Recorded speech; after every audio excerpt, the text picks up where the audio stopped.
Debat publik tahap 2, pasangan calon gubernur dan wakil gubernur Sulawesi Utara, pemilihan tahun 2020.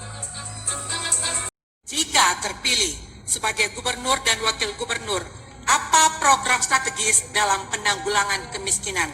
Saya pastikan dulu durasi untuk menjawab 2 menit. 2 menit sudah tersedia di layar. Silakan. Waktu dimulai saat menjawab. Terima kasih. Masyarakat miskin kita petakan dalam 3 kelompok, yaitu paling miskin, miskin dan rentan miskin. Agar supaya pada saat kita penanganan betul-betul mencapai dan tepat sasaran. Satu basis data terbaru untuk kemiskinan kemungkinan kita identifikasikan dalam pendekatan khusus di setiap segmen dan treatment yang pas. Untuk kelompok paling miskin, strategi kita adalah mengurangi beban pengeluaran masyarakat miskin dalam jangka pendek, memberikan pengaruh pada pendapatan rumah tangga miskin, berikan bantuan sosial tepat sasaran, bantuan kelompok tani dan nelayan miskin untuk ketersediaan pupuk, benih dan persediaan obat-obatan nilai tukar usaha petani sudah akan membaik kalau kita lakukan ini. Untuk kelompok miskin, kita kembangkan dan jamin keberlanjutan usaha mikro kecil dan menengah, termasuk pemberian asuransi pertanian, memutuskan mata rantai kemiskinan antara generasi melalui peningkatan kualitas kesehatan, nutrisi, pendidikan dan kapasitas pendapatan anak di masa depan. Akses modal usaha kita bantu dengan program kemitraan atau pemberdayaan bersinergi dengan pemerintah pusat, ada program PNPM. Untuk kelompok rentan miskin atau hampir miskin, pelatihan teknis tertentu untuk kelompok masyarakat, pelatihan operator alat berat, pelatihan teknisi handphone, laptop, usaha salon dan kecantikan dan lain-lain. Memberikan kepastian kepada anak menyangkut masa depannya, merubah perilaku keluarga miskin agar memberikan perhatian yang besar kepada pendidikan dan kesehatan mereka dan mengurangi jumlah pekerja anak. Hal-hal ini. Pertanyaannya adalah, untuk memajukan kesejahteraan umum, bagaimana komitmen, strategi, kebijakan, dan program yang akan dikembangkan oleh paslon apabila terpilih untuk melakukan perlindungan, pemberdayaan, dan penjaminan keadilan gender kelompok minoritas dan anak. Waktu untuk menjawab 2 menit, kita pastikan di layar 2 menit, dimulai saat Ibu dan Bapak berbicara. Terima kasih. Tentunya pertama yang kita harus pahami bahwa kedudukan gubernur itu ada pada 4 sektor atau 4 hal. Pertama sebagai mediator antara pemerintah pusat dan pemerintah kabupaten kota, sebagai inisiator, motivator, dan sebagai supervisor. Capaian-capaian yang disebutkan oleh BTS itu adalah kinerja daripada bupati dan wali kota. Sebab yang mempunyai persoalan adalah bupati dan wali kota. Yang mempunyai masyarakat yang mempunyai persoalan adalah bupati dan wali kota. Sehingga tentunya apabila kami terpilih menjadi gubernur dan wakil gubernur, yang pertama kami akan lakukan sinergitas dengan bupati dan wali kota dengan bagaimana melakukan upaya-upaya keseimbangan. Kita akan tentunya bekerja sama meminta data, terutama berkaitan dengan masalah gender. Nah, ini karena tidak boleh gubernur itu one man show. Capaian yang diperoleh oleh gubernur itu adalah kinerja dari bupati dan wali kota.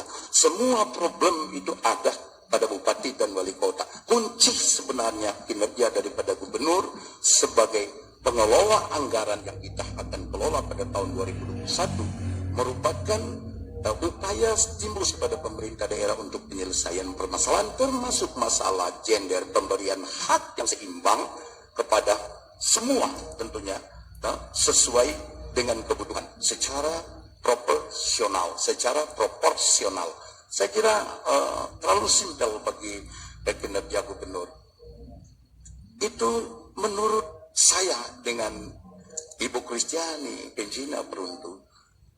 Tugas kami sebenarnya hanya bagaimana untuk melakukan sinergitas untuk menyelesaikan persoalan masalah gender, masalah.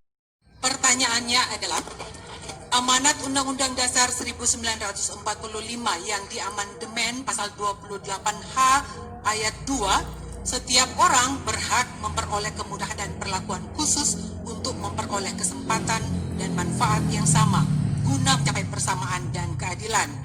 Lebih lanjut dalam pasal 28 1 ayat 2, setiap orang berhak bebas dari perlakuan yang bersifat diskriminatif atas dasar apapun dan berhak mendapatkan perlindungan terhadap perlakuan yang bersifat diskriminatif itu. Maka dalam aturan turunannya Undang-Undang Nomor 8 Tahun 2016 tentang penyandang disabilitas memuat 33 hak dan 25 sektor yang intinya memberi perlindungan, penghormatan, dan pemenuhan hak-hak bagi penyandang disabilitas. Jika Anda terpilih menjadi gubernur dan wakil gubernur, apa dan bagaimana komitmen serta program strategis dalam memperoleh hak pendidikan, berkeadilan, kesehatan, fasilitas umum, dan pekerjaan layak bagi penyandang disabilitas? Waktu 2 menit, sudah tertera 2 menit, dimulai saat Ibu dan Bapak berbicara. Silakan. Terima kasih. Pertanyaannya adalah mencakup masalah anak seperti anak cacat ya. Jadi anak-anak yang ada cacat yang memang benar-benar cacat ya, yang tidak bisa buat apa-apa seperti yang saya kasih.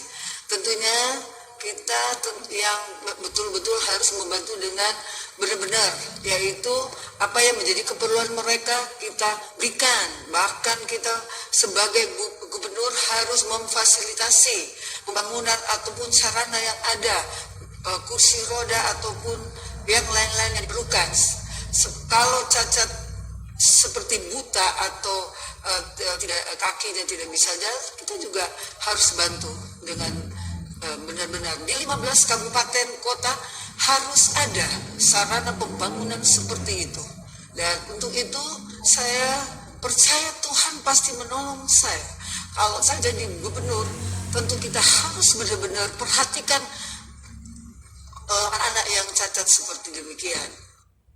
Sebab itu Bapak Wakil teruskan saja. Betul, bagi kami bahwa keadilan, pelayanan dari pemerintah sebagai pelayan publik itu harus dirasakan oleh siapa saja, termasuk saudara-saudara kita yang tidak seberuntung dengan kita yang katakanlah memiliki tubuh yang normal. Oleh karena itu, maka program-program ke depan ketika kami dipercayakan, kami akan sangat memperhatikan eksistensi kehidupan dari para penyandang disabilitas, tentunya lewat program-program konkret, pengadaan sarana infrastruktur yang memadai ya, termasuk juga bagaimana kita akan mengadakan pembangunan-pembangunan yang memperhatikan eksistensi mereka.